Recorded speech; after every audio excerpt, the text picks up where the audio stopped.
Yeah, hi. I'm over by the city golf course. It's flooded, and I see a truck going sideways down the wash. I think there's kids in the back of the truck.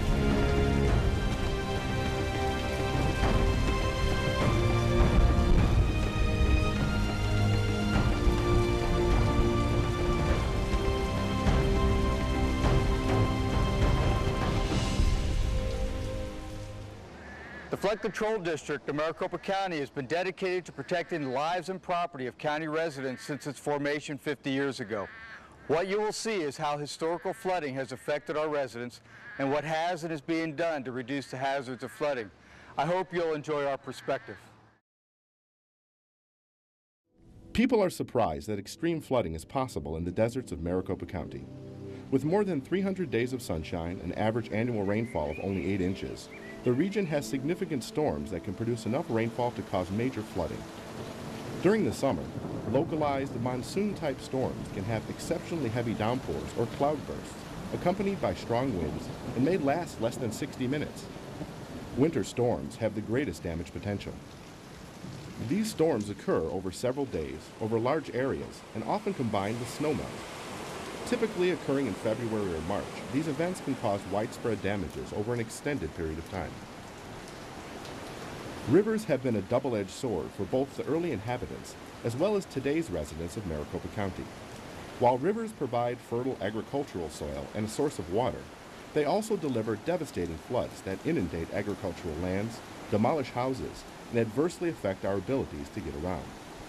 Very dry desert soils have less ability to absorb and retain water compared to soil in more humid climates. More water must then flow down washes and streams, increasing the risk that water will overfill natural washes and flood adjacent ground. The earliest documented major flood was in March 1867, over 140 years ago, when General James Fowler Russling reported that the Gila and Salt Rivers were flooding and were uncrossable for more than a month.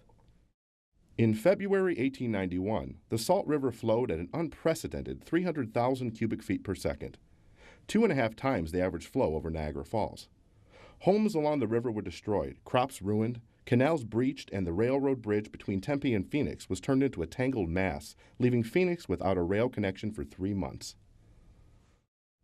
If the 1891 flood event covered the same area today, over 20,000 residents alone would be flooded just between Price Road and 40th Street.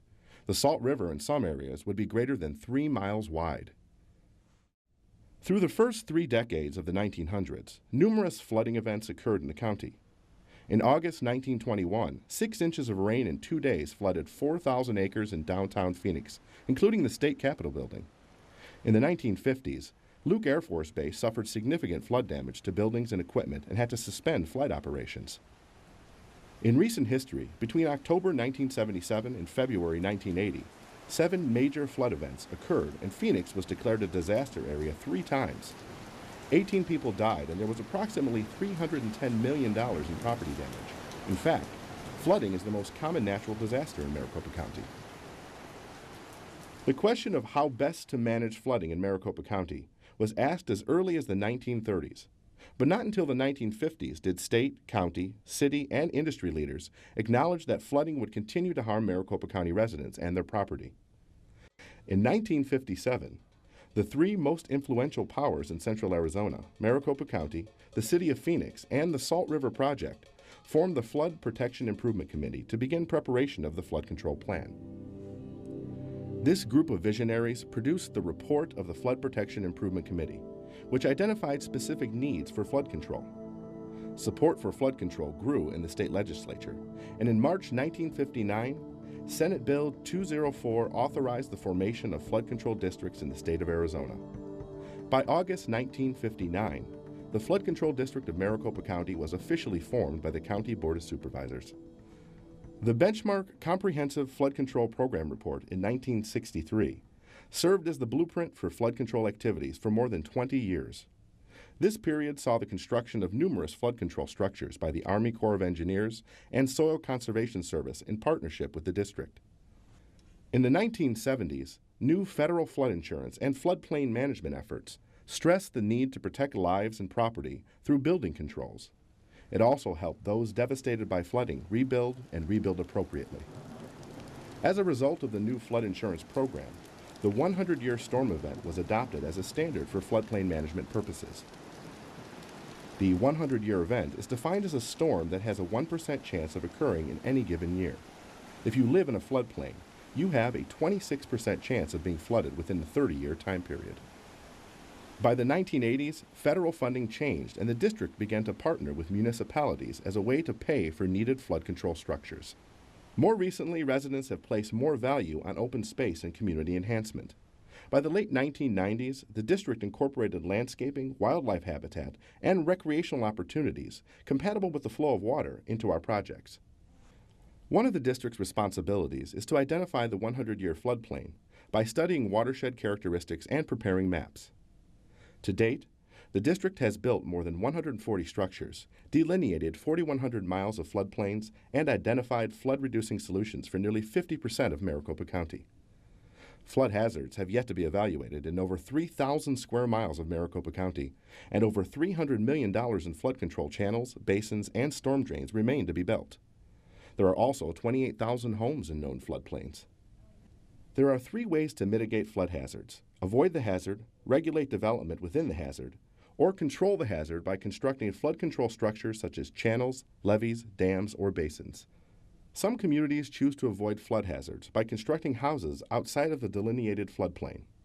By leaving the floodplain in its natural state, the natural and beneficial functions of the floodplain are maintained, such as absorbing and draining stormwater, providing wildlife habitat, and improving water quality. Another way to minimize flood hazards is to regulate new construction in the 100-year floodplain. District regulations require that new homes must have the floor constructed at least 1 foot above the 100-year water surface elevation. This regulation ensures that during a flood, even though the area around the house may be wet, the inside of the house stays dry. The district also builds flood control structures to control and mitigate flooding. More than 140 dams, basins, channels, and storm drains have been constructed to reduce the flood hazard. This simulation follows the Cave Creek floodplain as it travels south for 20 miles from the district's Cave Buttes Dam in North Phoenix to the downtown area. The pink shading shows the 100-year floodplain, or the area covered with water before the Cave Buttes Dam and the Arizona Canal Diversion Channel were constructed. The blue shading shows the reduced 100-year floodplain. The area removed from the floodplain includes 100,000 residents on 24,000 parcels with a property value of more than $7 billion. Over the past 50 years, significant progress has been made to reduce the loss of life and property damage due to flooding. There is more to be done. Educating residents about the dangers of flooding, delineating floodplains, enforcing floodplain regulations, and solving flood hazards through structural solutions is an ongoing task. Maintaining our flood control structures to ensure people and property are going to continue to be protected is an ongoing activity. We must be sure these structures will operate as intended during a flood. And while providing safety from flooding, we also want to increase the value of flood control structures to the community by incorporating other uses where appropriate.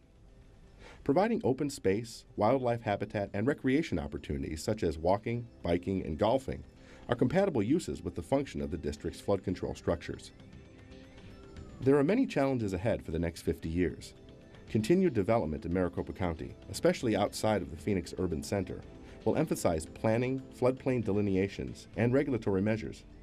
Where suitable, flooding hazards will be mitigated by constructing flood control structures that balance public needs and desires with environmental, aesthetics, and community concerns. It's important to be knowledgeable about the dangers of flooding, such as staying clear of flooded washes and the locations of floodplains, especially for those who want to build or purchase a house. While the district will continue to implement flood control structures, floodplain delineations, and regulatory controls, true flood hazard safety starts with county citizens. On behalf of the Board of Supervisors and the staff of the Flood Control District, I hope you've enjoyed our program. Ultimately, the Flood Control District's goal is to manage sound flood control programs and educate residents about flood hazards so together we can enjoy the natural benefits of floodplains for years to come. Keep in mind, stay dry, stay alive, and never drive across flooded washes. Thank you.